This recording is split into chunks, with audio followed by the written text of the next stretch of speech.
अस्सलाम वालेकुम ख़वातीन हज़रात, शुरू करते हैं आज का इस्तेहाल। मैं हूँ जिसका मेज़बान जुनैद सलीम। नाज़रीन, आज हमारे साथ मौजूद हैं PTI के मुनहरफ रुकन कौमी असम्बली और कौमी असम्बली में कायद हिज़्ब इख्तलाफ मोहतरम जनाब राजा रियाज साहब। बिस्मिल्लाहिर्रहमानिर्रहीम। मेरे अजीज हम वतनों अस्सलामु अलैकुम। वालेकुम अस्सलाम। जुनैद साहब, आज मैंने वजीर आज़म वाला शटाट इसलिए लिया है कि आज मेरी गुफ्तगू बहुत अहम है। आज मैं सारी पाकिस्तानी कौम से मुखातब होना चाहता हूँ। आपका एक एक लफ्ज़, एक एक जुमला, एक एक तकरीर रोज़े अव्वल से ही अहम है हमारे लिए। हम तन गोश हैं हम। आपके एक एक लफ्ज़ पे पूरी कौम जो है वो बिल्कुल सारे काम छोड़ के आपकी बात सुनती है। सर, बड़ी मेहरबानी, आप हम तन खरगोश रहते हैं मेरी गुफ्तगू के लिए। आज मैं आपको ये बताना चाहता हूँ कि देखें, शुरू में ही मैंने जुनैद साहब कह दिया था कि असम्बलियों का बाइकाट नहीं होना चाहिए। आज इमरान खान साहब ने वापस असम्बलियों में आने का ऐलान करके ये साबित कर दिया है कि मैं एक दूरअंदेश ज़हीन और उनसे बड़ा लीडर हूँ। देखे ना, जो बात मैं कई साल पहले कह चुका हूँ वो उतनी सालों के बाद उनको समझ आई है कि राजा रियाज सच्चा था। क्या बात। उसी वक्त मेरी बात मान लेते तो आज हर तरफ राजे रियाज के पोस्टर लगे होने थे। और कोई पहाड़ के बाहरले मुल्क भी नहीं जा सकता था। नहीं जुनैद साहब, ये बड़ी अहम बात होती है कि आप अपने साथियों की गुफ्तगू की तरफ भी ध्यान दें। बहुत अच्छा। अब आपने खुद कह दिया कि असम्बलियों में वापस आए, इसलिए तो आपको कहते हैं कि आप यू टर्न लेते हैं। बल्कि मैं तो कहता हूं कि अब यू टर्न नहीं लेते, अब ये राउंड अबाउट लेते हैं। और ये जितने तेज राउंड अबाउट लेते हैं, मेरा इनको मशवरा है कि अब ये मौत के कुएं में मोटरसाइकिल चलाया करें।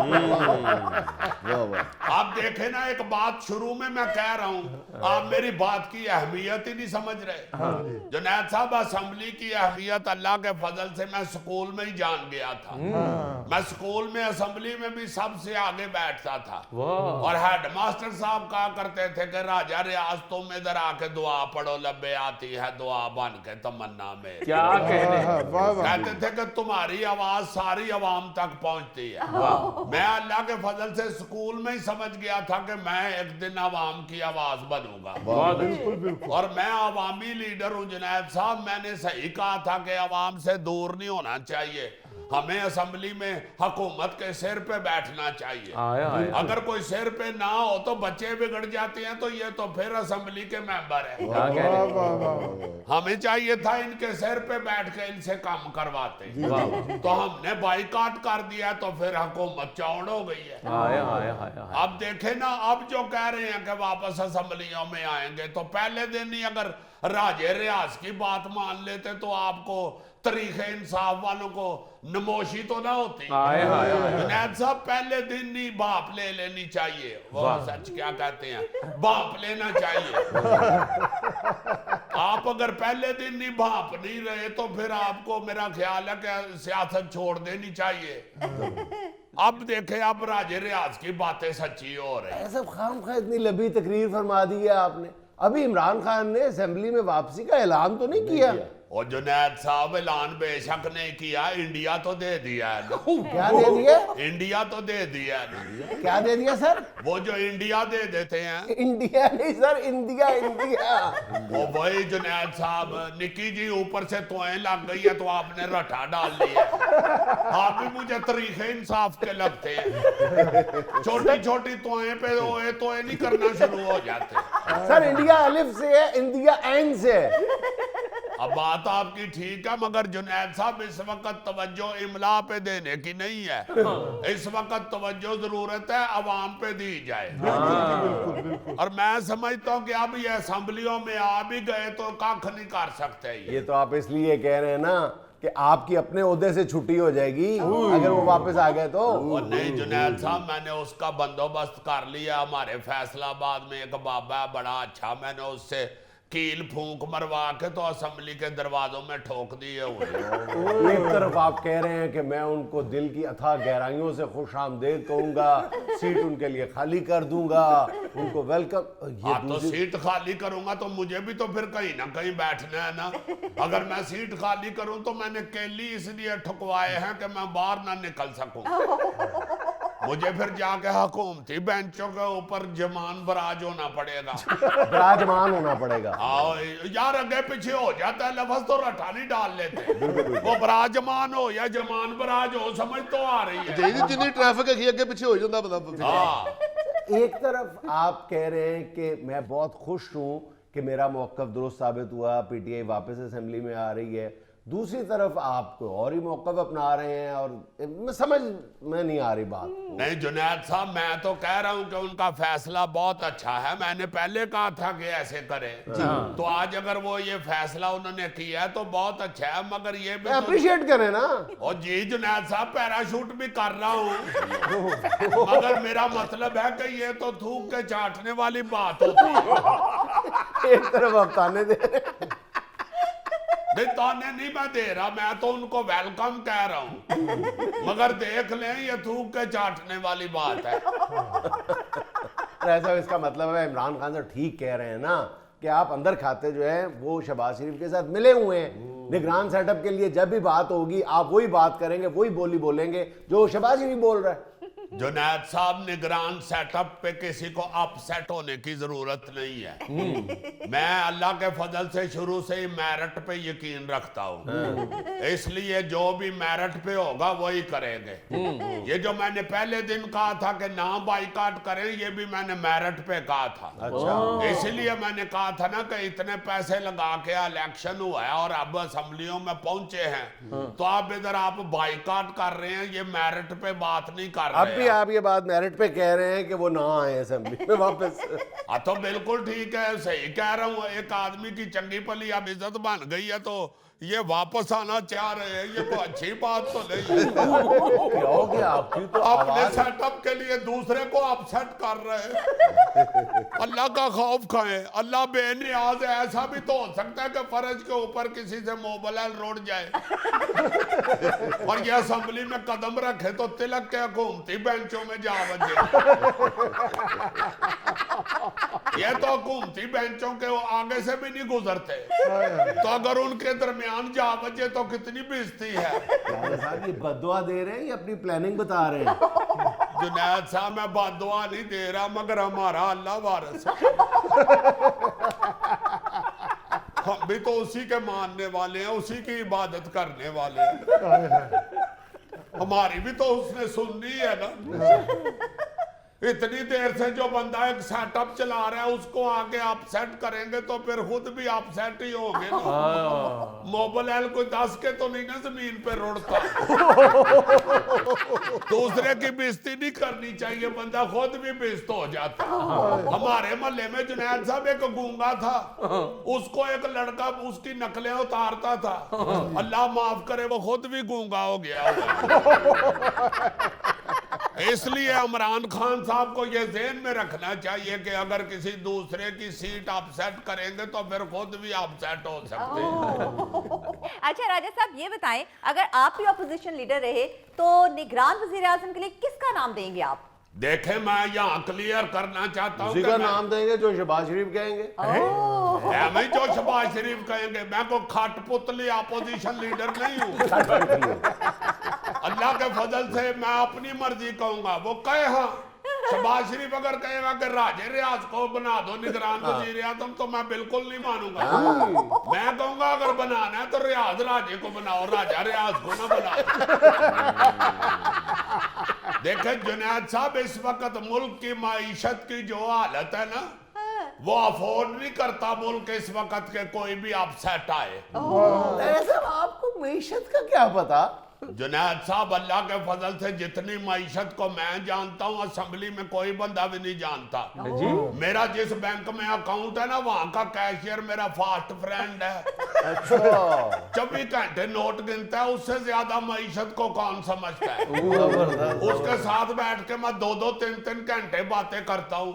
और वो भी मेरी मईशत की गुफ्तगू की इतनी कदर करता है, हर साल मुझे कैलेंडर और डायरी भेजता है बैंक की। लो जी, अब पाकिस्तान को IMF के चुंगल में से कोई भी नहीं बचा सकता। अल्लाह आपकी खैर करे, ये होती है ना बात। मैंने कहा IMF के चुंगल से कोई भी नहीं बचा सकता। ये क्या होता है कि नहीं निकाल सकते आप। अमान ये तो मुझे उस कैशियर ने बताया ही नहीं था। ਵਾਹ ਵਾਹ ਵਾਹ ਰਾਜਾ ਸਾਹਿਬ, ਅੱਜ ਜਿਹੜੀ ਤੁਸੀਂ ਤਕਰੀਰ ਕੀਤੀ ਹੈ, ਅੱਜ ਜਿਹੜੇ ਤੁਸੀਂ ਬੋਲੇ ਨੇ ਹਾਂ। ਉਹ ਤੇ ਵਿੱਚ ਹਲਕਾ ਜਿਹਾ ਜਿਹੜਾ ਰੋਏ ਹੋ, ਕੋਈ ਚੇਂਜਿੰਗ ਆਉਣ ਵਾਲੀ ਜੇ ਪੱਕ देखो गौरी साहब, रोता को खुद नहीं है, रोना निकल जाता है हाय, हाय। जब अवाम की हालत देखता है ना, मुझ जैसा अवामी लीडर जो अवाम की आवाज हो, वो अवाम की हालत देख के अगर उसके आंसू नहीं निकलेंगे तो और क्या होगा। आया, आया। आपके आंसू रायगा नहीं जाएंगे राजा साहब, हम भी 4 साल से रो रहे हैं। मेरा ख्याल है आपके आंसू तो लंगर की वजह से निकल रहे हैं, क्योंकि जितनी महंगाई हो गई है अब दरबारों पे लंगर भी कम हो गया हुआ है। राजा साहब, सारी अवाम लंगर के लिए रो रही है, आटा तो मिल ही नहीं रहा। आए। यार आप नारा ठीक करें ना, आपके राजा तेरे खून से इनकलाब आएगा। अल्लाह को लो खैर मंगो जुनैद साहब। मेरा मतलब है खून पसीना आप एक कर देंगे जमहूरियत के लिए तो इनकलाब आएगा। जुनैद साहब वही तो मैं कर रहा हूँ, खून पसीना एक। पहले मैं जाके खून टेस्ट कराता हूँ, फिर मैं दौड़ के पसीना निकलवाता हूँ। मैं कहता हूँ कि खून पसीना एक होगा तो फिर इनकलाब आना है। ऐसा वैसे दौड़ने से आपको इतना पसीना नहीं आता जितना खाना खाने के बाद आता है। जुनैद साहब लाना तो पसीना ही है ना, वो बेशक दौड़ के आप कर लें पसीनों पसीने अपने आप को, या लंगर खा के कर लें। अच्छा राजा साहब, ये तो बता दे इलेक्शन कब होने हैं? देखे थैला साहब, मुझे तो इंतखाबात अक्टूबर से पहले होते हुए नजर नहीं आते जी। और अगर अब इमरान खान साहब कहते हैं कि इंतखाबात मार्च में ही होंगे, तो फिर उनको चाहिए कि कैलेंडर में से 6 महीने पाड़ दें। ऐसे पहले आप कहते थे मेरे पोस्टर पाड़ दिए, अब आप कहेंगे मेरा कैलेंडर भी पाड़ दिया। जुनैद साहब, फिर कौम के लिए कुर्बानियां तो देनी पड़ती हैं। नाज़रीन, यहाँ में लेना एक छोटा सा वक्फा, हमारे साथ रहिएगा। कराची के शहरियों को थोड़ी सी भी कहीं पे ज़र्ब लगती है, थोड़ी सी आंच महसूस होती है, तो सबसे पहले जो शख्स जो है वो मैदान अमल में आता है, उसका नाम हाफिज़ नईमुर रहमान है।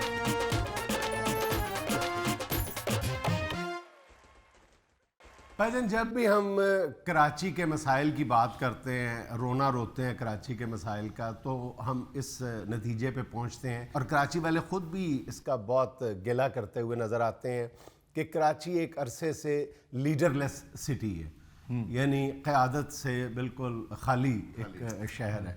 ठीक है, अब पिछले चंद दिन से आप टीवी पे भी देख रहे हैं और ख़बरों में सुन रहे हैं आप कि कराची के शहरियों को एक लंबी महरूमी के बाद एक मौका मिला है अपने मसाइल हल करने के लिए, और एक ऐसा रिज़ल्ट सामने आया है जिसके बाद उम्मीद की एक किरण जागी है कि कराची के जो शहरी हैं उनके ज़ख्मों पे मरहम रखने का शायद एक मौका हाथ आ गया है। और वो मौका कराची के शहरियों को, मैं तो ये खुल के बात करूंगा कि किसी सियासी जमात ने अता नहीं किया, एक शख्स ने दिया है, और उस शख्स का नाम है हाफिज़ नईमुर रहमान। वाह। गो के हाफिज़ नईमुर रहमान साहब का ताल्लुक जो है वो जमात इस्लामी से है, और वो जमात इस्लामी कराची के अमीर है, पेशे के लिहाज से वो इंजीनियर हैं, बहुत पढ़े लिखे हैं, बहुत एनर्जेटिक है, लेकिन उन्होंने इस अपनी पूरी कैंपेन के दौरान जो है वो कैंपेन जो है वो कोई 6 माह पे मुहित नहीं है, वो 1 साल 2 साल 3 साल से नहीं है, वो मुसलसल कई बरसों से जो है वो मैदान में है कराची के मसाइल के हल के लिए।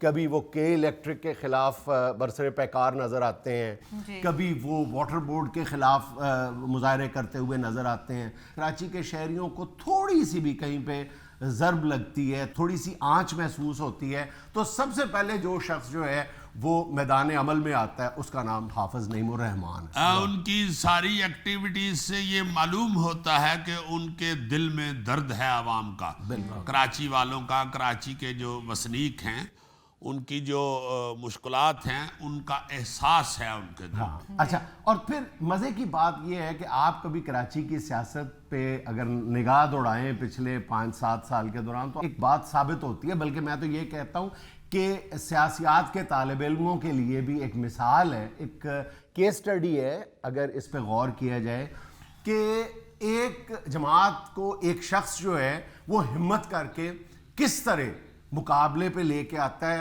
दोबारा अपनी एनर्जी, अपनी तवानाइयाँ इकट्ठी करता है और तमाम उस पूरी जमात को लेके अपने साथ अपने वो साथी जिन पर बहुत ज़्यादा जुल्म भी हुआ है और बहुत ज़्यादा वो मायूसी का शिकार भी थे, उनको दोबारा उनमें एक नई रूह फूंकता है और दोबारा अपने पैरों पे खड़ा करता है। मुसलसल एक जोध मुसलसल है, मेहनत के और साथ। हिम्मत नहीं आ रही उस हिम्मत बंदे ने नहीं आ कहीं रही हिम्मत जी, नहीं आ रही। क्योंकि पूरे पाकिस्तान में सच्ची बात तो ये है, जमात इस्लामी इंतहाई प्यारी खूबसूरत जमात है, मगर पूरे पाकिस्तान में अब उनकी सियासी वैल्यू खत्म हो गई हाँ, है। लेकिन कराची में मगर उन्होंने- हाँ। इन्होंने हाफिज साहब ने ये एहसास दिलाया है कि भाई अभी हम जिंदा हैं। हाँ, और अगर मेहनत की जाए तो कुछ भी नामुमकिन नहीं होता किसी भी सियासी जमात के लिए, खास तौर पे एक नजरियाती सियासी जमात के लिए। ये कहना कि वो कमज़ोर होकर ख़त्म हो गई है, ये बिल्कुल गलत बात है। ये हाफ़िज़ नईमुर रहमान ने साबित की है। और मैं एक खालिसतन सियासत का एक तालिब इल्म होने की हैसियत से ये बात कर रहा हूँ, जो भी मैं कह रहा हूँ, जो भी मारूज़ात पेश कर रहा हूँ, कि हाफ़िज़ नईमुर रहमान ने एक और बात भी साबित की है। वो बात भी साबित करना बहुत मुश्किल था इस पोलराइज्ड किस्म के माहौल में, जहाँ पर सियासी कशीदगी इतनी ज़्यादा है कि एक दूसरे पर कुफ्र के फतवे भी जारी किए जा रहे हैं। हाफ़िज़ नईमुर रहमान ने ये काम कर दिखाया है कि लोगों को जो उनकी सियासी जमात से ताल्लुक़ नहीं रखते थे, बल्कि मुखालिफिन भी थे जमात इस्लामी के, उनको भी अपने साथ मिलाया है। उनके दिल में भी अपने लिए नर्म गोशा, अपने लिए एक्सेप्टेबिलिटी, अपने लिए कबूलियत पैदा की है। और उसकी वजह ये है ना कि उन्होंने को अपनी जमात को चमकाने की कोशिश नहीं की, उन्होंने अवाम के मसाइल को उजागर करने की इसका कोशिश मतलब की है कि सियासत जो है वो मसाइल के हल का नाम है। हाँ, और माशाल्लाह पर्सनैलिटी भी उनकी ऐसी है कि वो बड़े अक्लमंद हकीम लगते हैं। और सॉफ्ट स्पोकन है, जब वो अपनी बात करते हैं बड़े नरम खू अंदाज में बात करते हैं। अब मामला क्या है? अब मामला ये है कि क्या ये जो कुदरत ने, मैं कहता हूँ, एक मौका अता किया है कराची के शहरियों को हाफ़िज़ नईमुर रहमान की शक्ल में, क्या हमारा ये जो गला सड़ा, बदबूदार, ताफ़ुनज़दा सियासी जो स्ट्रक्चर है, निज़ाम है, क्या कराची के शहरियों को इस मौके से महरूम कर देगा? अगर ऐसा हो गया तो ये कराची के शहरियों के लिए बहुत बड़ी बदनसीबी की और बात होगी, बदकिस्मती होगी उनके लिए। देखें, इस वक्त नतायज जो हैं वो सामने हैं। नतायज ये हैं कि पीपल्स पार्टी और जमात इस्लामी कमो बेश एक दूसरे के बराबर हैं। पीटीआई तो सर जी तीसरे नंबर पे आई ना। पीटीआई तीसरे नंबर पे है, नून लीग चौथे। अच्छा, ये यहाँ पर बात है कि इस वक्त दो सियासी जमातें जिस तरह से सामने आई हैं, मैंने इलेक्शन से एक दिन बाद तक जब नतीजा ही नहीं आया, फिर कराची में नतीजा डिले होने की कोई वजह ही समझ नहीं आती। जब टर्नआउट जो है वो भी कोई 25-30% रहा हो, कराची एक शहरी इलाका है, खालिसतन शहरी इलाका है, वहाँ पे समझ नहीं आई कि डेढ़ 2 दिन गुजर गए, 1.5 दिन बाद जो हैं वो रिजल्ट्स जो हैं वो कंपाइल होकर सामने आ रहे हैं। फॉर्म 11 नहीं आ रहा, फॉर्म 12 भी नहीं आ रहा, और अभी भी जो नताइज का ऐलान किया गया है वो कई हल्कों में जो है वो फॉर्म 11 और फॉर्म 12 के बगैर किया गया है, जिस पे जमात इस्लामी इंसिस्ट कर रही है। तो मैंने इलेक्शन से एक या अगले दिन जाके अपने कुछ 13-14 सहाफ़ी दोस्तों से कराची में पूछा कि यार क्या है, आप बिल्कुल गैर जानबदारी से मुझे बताएं। आप यकीन करें कि 90% का ये कहना था कि जमात इस्लामी 60 से 65% जो है वो सीटें हासिल कर चुकी हुई है यहाँ पे असूली तौर पे, अगर ईमानदारी से देखा जाए। लेकिन वहाँ पे धांधली किसने करनी थी? जो इक़्तिदार पे काबिज कौन था? Peoples Party. ठीक है, अब प्रॉब्लम क्या है? अब अगर किसी ने इस मैंडेट को, जमात इस्लामी के या हाफ़िज़ नईमुर रहमान साहब के इस मैंडेट को, मेरा ख्याल है कि कोई चेंज करने की कोशिश की, खा वो कोई सियासी जमात हो या वो कोई इदारा हो, मेरा ख्याल है कि उसको फिर कराची के अवाम जो हैं वो कभी माफ़ नहीं करें। एक ऐसे मरहले पे जब आपको एक मौका मिला है और एक गोल्डन अपॉर्चुनिटी से कुदरत ने नवाज दिया है, अगर इस वक्त जो है वो कोई ट्विस्टिंग की गई, कोई खेल तमाशा किया गया, या हाफ़िज़ नईमुर रहमान साहब मेयर कराची बन भी जाते हैं और उसके बाद उनको जो है वो फंड्स नहीं दिए जाते, उनको वसाइल नहीं दिए जाते, इसलिए कि उनका ताल्लुक जो है वो जमात इस्लामी से है और वफाक में भी जमात नहीं है, सूबे में भी वो जमात नहीं है, तो फिर मेरा ख्याल है कि ये उस ज़्यादती से भी बड़ी ज़्यादती होगी। अगर ये मौका मिला है तो इस मौके से मेरा ख्याल है कि खुले दिल के साथ कभी कभार तो ऐसा आ जाए ना मौका कि सियासत को चंद लम्हों के लिए साइड पे किया जाए कि कराची एक जख्म खुर्दा शहर है, जख्मों से चूर शहर है। अगर ये उसमें भी मौका साथ मिला- जेहन में रखें कि ये जो ठीक है, हाफिज साहब ने भी बहुत मेहनत की है और अवाम का बड़ा साथ दिया है, मगर ये भी जेहन में होना चाहिए कि जो नेमतुल्लाह साहब ने मेहनत की थी ना जी कराची के लिए, नेमतुल्लाह खान साहब, उसके बाद किसी को इतनी मेहनत करने की तौफीक ही नहीं हुई, ना ही किसी ने कराची के लिए इतनी खिदमत सर अंजाम दी है। इसलिए इतने लंबे ड्यूरेशन में लोगों को ये एहसास हुआ है कि यार जमात इस्लामी आखिरी थी बेहतरीन।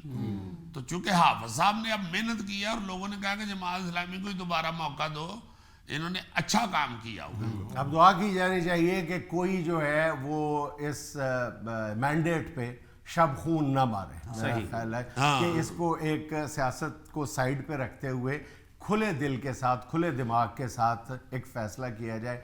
शायद अल्लाह ताला जो है वो अल्लाह ताला को रहम आ जाए कराची के शहर कराची की हालत भी ठीक हो कराची की हालत। बिल्कुल साहब को मौका दे देना चाहिए। नाज़रीन, यहाँ में लेना एक छोटा सा वक्फा, हमारे साथ रहिएगा। मोर अपने पाँव देख के रोता है सर। अच्छा, ये भी एक सवाल है कि मोर अपने पाँव देख के रोता क्यों? सर जूती नहीं ले सकता ना बेचारा, नंगे पाँव होता है ना, नंगे पाँव होता है तो अब नाचता भी है और कोई उसको वेले भी नहीं कराता।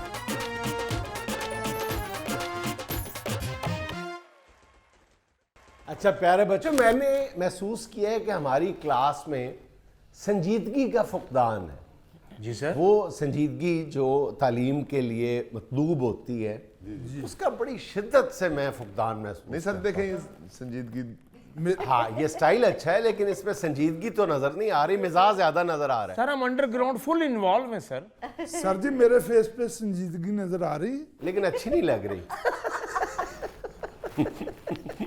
मैंने पूछना ही नहीं है।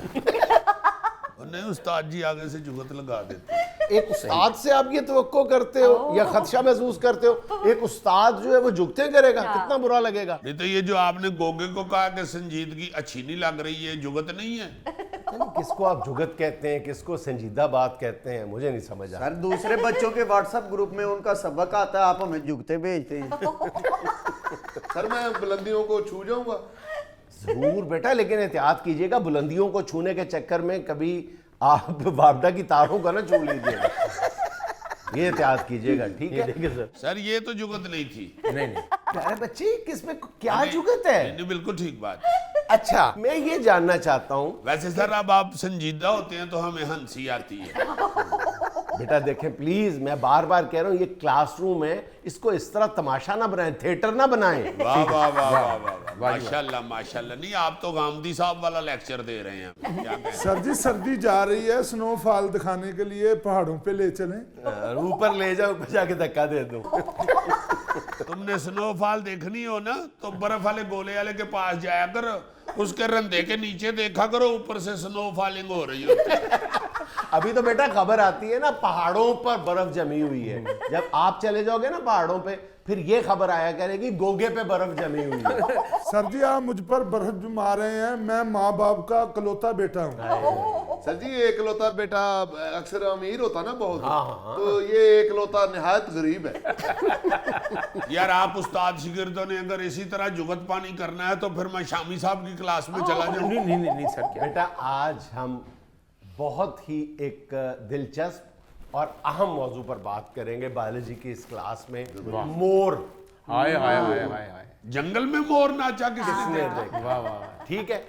अच्छा, मोर के बारे में बेटा एक आप बात ज़हन में रखेंगे। मोर को आम तौर पे हम कह देते हैं, चाहे मोर हो या मोरनी हो, पीकॉक कह देते हैं। हाँ जी। जी। हालांकि जो पीकॉक का लफ्ज है, ये याद रखें, पीकॉक सिर्फ नर मोर को कहते हैं। अच्छा। मादा मोर को पीकॉक नहीं कहते और ना पीकॉकी कहते हैं। ठीक है, पीहन जी। पीहन कहते हैं। शाबाश बेटा, आपको आज 2000 रुपए मेरी तरफ से इनाम। सर नगद ही दे दें सर।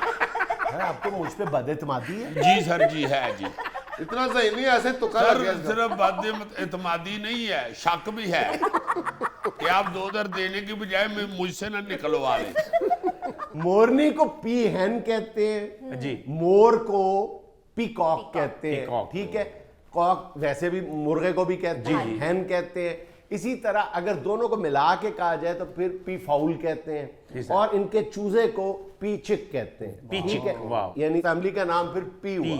और ये जो फैमिली है ये फेजेंट्स की फैमिली है, जिसमें आम जो मोर जिसको हम कॉमन पीकॉक कहते हैं, जिसमें ब्लू पीकॉक है, ग्रीन पीकॉक है, ग्रे पीकॉक है, ये जो फेजेंट्स हैं इसकी आप फैमिली को देखें तो इससे 100 गुना ज्यादा खूबसूरत, बिल्कुल दिलफरेब किस्म के जो है ना वो परिंदे हैं फेजेंट फैमिली में। ये भी फेजेंट फैमिली में से एक परिंदा है, और इसके बारे में जाहिर है कि मशहूर भी बहुत है, बहुत सारे उर्दू में और मुख्तलिफ ज़बानों में इसके मुहावरे भी हैं, ज़रबुल अमसाल भी हैं। और एक बात बेटा आप याद रखें कि ये जो इसमें खूबसूरत सिर्फ पीकॉक यानी नर मोर ही होता है जी। और उसको खूबसूरती जो अता की है कुदरत ने वो मादा को अट्रैक्ट करने के लिए की होती है। वो नाचता है, डांस करता है, अल्लाह ताला ने उसको खूबसूरती भी अता की हुई है, और वो अपनी जो खूबसूरती है उसको मजीद निखार लेता है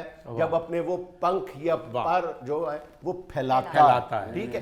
ये सब कुछ कुदरत ने उसको अता किया हो। क्या कहने जी, ईमान से जब पर फैलाता है तो सुहेल अहमद ही लगता है।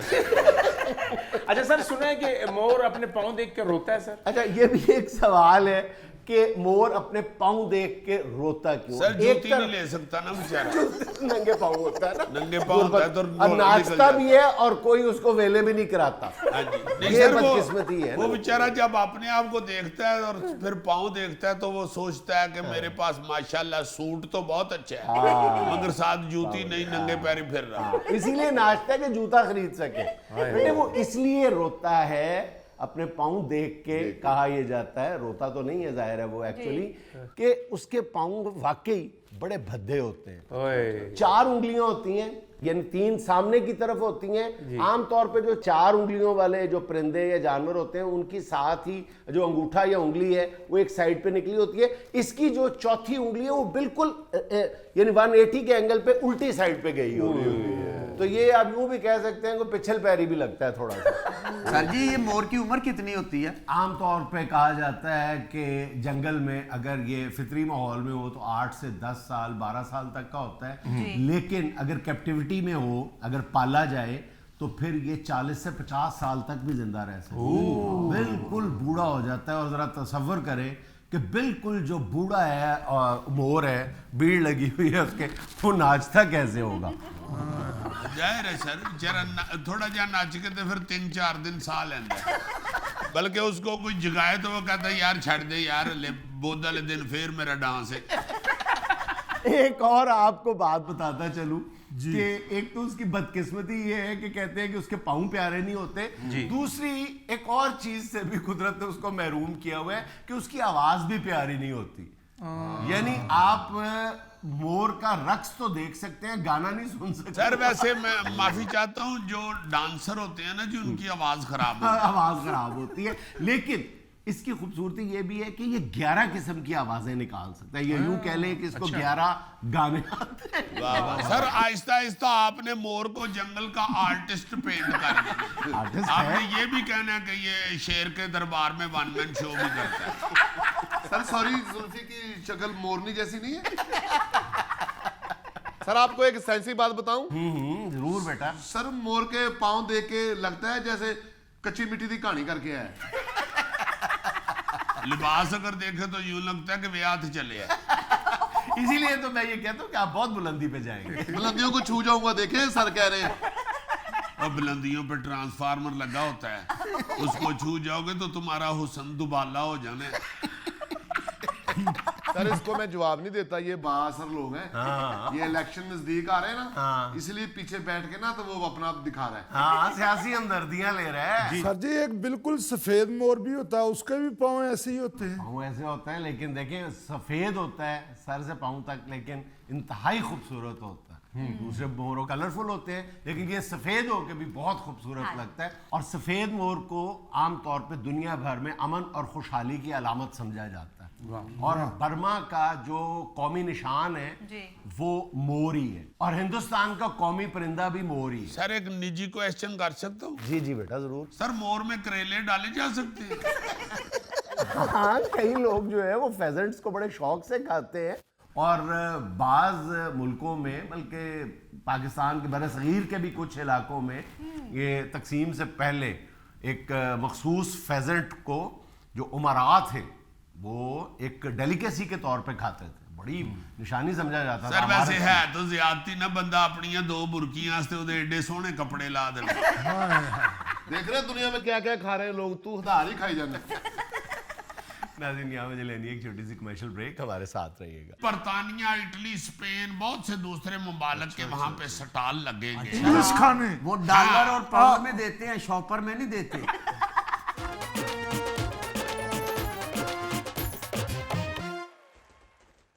लो जी, आप सबको और स्पेशली गोगे को बहुत बहुत मुबारक हो। खैर मुबारक। कि पंजाब फूड अथॉरिटी ने ना जी लाहौर में एक इंटरनेशनल फूड मेला लगाने का बंदोबस्त किया। मुबारकबाद है कि खास तौर पे गोगे को मुबारक हो। मैंने कहा पता नहीं गोगे के लिए लड़की देख ली है तुमने। उसको लड़की का इतना अट्रैक्शन नहीं है, वो पतीले को ही लड़की समझता है। गोगे के लिए बिरयानी उसकी दुल्हन है। हाँ जी, मैं कहता हूँ जी कि फूड फेस्टिवल, जी हाँ। और बहुत से मुल्कों का फूड आ रहा है उधर। वाह। वाह वाह वाह वाह। गोगे लुटना मेला। ले चलो मुझे। मेला मैं लुटना। कहता हूँ जी बरतानिया, इटली, स्पेन, बहुत से दूसरे ममालिक के वहां पे स्टॉल लगेंगे। किस खाने? वो डॉलर और पाउंड में देते हैं, शॉपर में नहीं देते।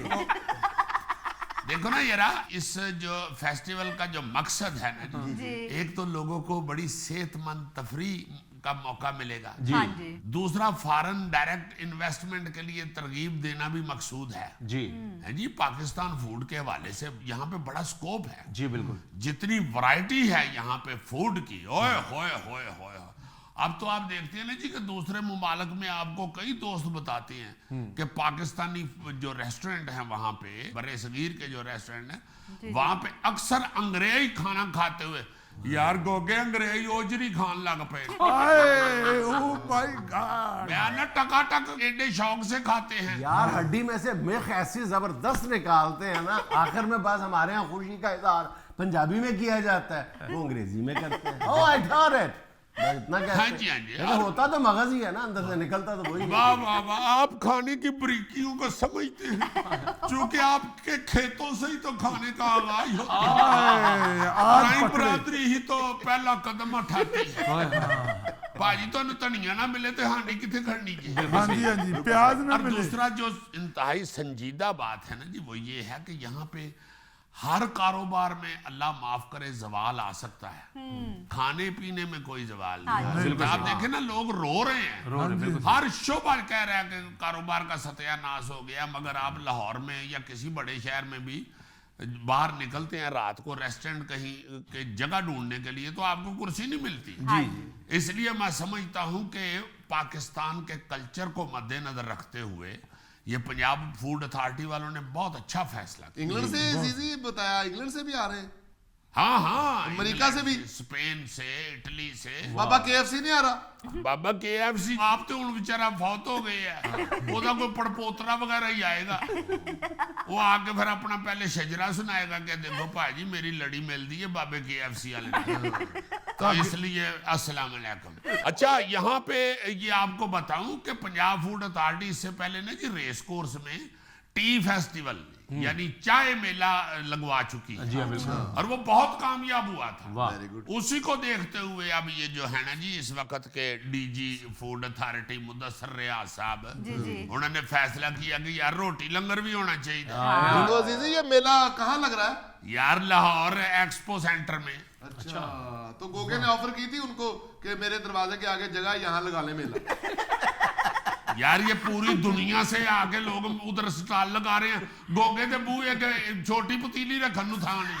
अरे था वो भी तो गोगे ने किसी और को खाने देना, कभी दरवाजे में से कभी खिड़की में से हाथ मारना, कभी छत पे जाके ऐसे कर नहीं ईमान से वैसे जो हमारा कल्चर है ये विजुअलाइज तो करो कि सैकड़ों किस्म के खाने उधर लगे हों विच बट फिर रहे हों ਵਿੱਚ ਅੰਗਰੇਜ਼ ਆਲੂ ਭੁੰਨ ਕੇ ਖਾ ਰਹੇ ਹੋ ਹਾਏ ਹਾਏ ਔਰ ਅਸੀਂ ਵਿੱਚ ਦੱਸ ਰਹੇ ਹੋਣ ਕਿ ਭਾਈ ਜੀ ਇਹ ਵੀ ਸਬਜ਼ੀ ਸਾਡੀ ਹੈ ਉਹ ਵੀ ਸਬਜ਼ੀ ਸਾਡੀ वो को कहने दी तो सब्जी पाई नहीं एक्सपो सेंटर मेरे घर के बिल्कुल साथ है तो मैं सिर्फ उनकी खुशबुओं पे गुजारा करूंगा। आपको एक और बात बताऊं इसमें गवर्नमेंट का कोई पैसा नहीं लग रहा। अच्छा ऐसी अक्लमंदी से फूड अथॉरिटी वालों ने प्लान किया है कि जो बड़े बड़े ब्रांड है ना जो अपना उधर स्टॉल लगाएंगे हाँ जी उन्होंने ये इसे स्पॉन्सर किया है वाह वाह वाह और मुख्तलिफ फूड चेन्स जो हैं किसी पे बोझ नहीं है सब मिलके नो कर नो रहे हैं। नो नो मुख्तलिफ फूड चेन्स मुख्तलिफ ये जो खाने पीने वाली चीज़ों के ब्रांड हैं ये उधर स्पॉन्सर कर रहे हैं और इंतहाई बड़े लेवल पे ये मिल रहा तो अजीजी भाई मेरे शहर से चिड़े बटेरे भी आएंगे इस एक्सपो सेंटर में। है जाहिर है तुम चक्कर लगाओगे तो पता चल जाएगा जी चिड़ा भी आया है बस तुम एक बात का ख्याल रखना जाना वहां जरूर जी लेकिन अगर कहीं सीख नजर आए ना तो फौरन भाग जाना। हाँ जी किधरे साइकिल दी सीख भी नजर आए ना तो दौड़ जाए। हाय हाय हाय मुख्तलिफ देसी और आलमी पकवान जो है ना जी उनके वहाँ पे स्टॉल मुनाकद किए जाएंगे और बड़ा हेल्दी फूड फेस्टिवल है ये बड़ा हेल्दी और मेरा ख्याल है कि इसके बाद इसको हर साल मुनाकद करना चाहिए बिल्कुल आना बल्कि चाहिए। इस तरह के सेमिनार जो हैं वो पूरी रोजाना तो पाकिस्तान मुमकिन नहीं ना कहता है जी रोजाना होना चाहिए हर साल हो जाए बड़ी बात है रोजाना यार, कैसे मुख्तलिफ शहरों में होगा यार तू बस दौड़ दौड़ के खांदी है मुझे कदी लाहौर कदी मुल्तान कदी सरगोदे कभी गुजराले बेशक ना जाई क्योंकि उथे तेनू बुरकी नहीं से होगी। मुझे फ्री पास मिल जाएगा अंदर जाने का हाँ जी फ्री पास अंदर जाने का मिल जाएगा बोटी नू हाथ लाने का नहीं मिलेगा। नाज़रीन ये था आज का अस्पताल और आज की छोटी सी बात ये मोहब्बत में सादगी देखिए दोनों एक जैसा रंग पहन लेने पे खुश हो जाते हैं। नाज़रीन खुश रहें खुश रखें आपसे मुलाकात होगी इंशाल्लाह कल। अल्लाह हाफ़िज़।